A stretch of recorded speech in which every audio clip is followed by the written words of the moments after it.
দীর্ঘদিন আন্তর্জাতিক ক্রিকেটের বাইরে সাকিব আল হাসান। টেস্ট এবং টি-20 থেকে অবসর নিলেও ওয়ানডে থেকে এখনো অবসর ঘোষণা দেননি এই টাইগার অলরাউন্ডার।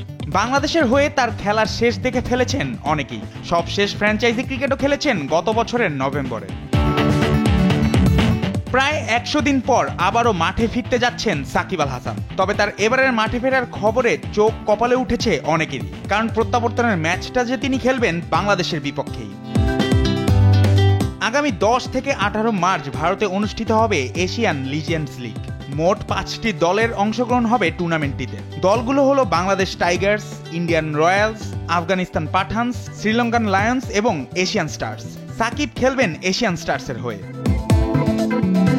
প্রথমে বাংলাদেশ টাইগার্সে খেলার আগ্রহ প্রকাশ করলেও পরবর্তীতে মত বদলান সাবেক এই বিশ্বসেরা অলরাউন্ডার। এশিয়ান স্টার্সে সাকিবের সঙ্গে খেলবেন কেদার যাদব, সৌরভ তিওয়ারি, দিলশান মুনাওয়ারা, হামিদ হাসানের মতো সাবেক ক্রিকেটাররা। অন্যদিকে বাংলাদেশ টাইগার্সের নেতৃত্ব দেবেন মোহাম্মদ আশরাফুল। খেলার কথা রয়েছে সাবেক ওপেনার তামিম ইকবালেরও। তবে সব কিছুকে ছাপিয়ে এখন আলোচনায় সাকিব আল হাসানের বাংলাদেশের বিপক্ষে ম্যাচ দিয়ে ক্রিকেটে ফেরার। জুবায়ের নূর, স্পোর্টস ডেস্ক, দেশ টিভি।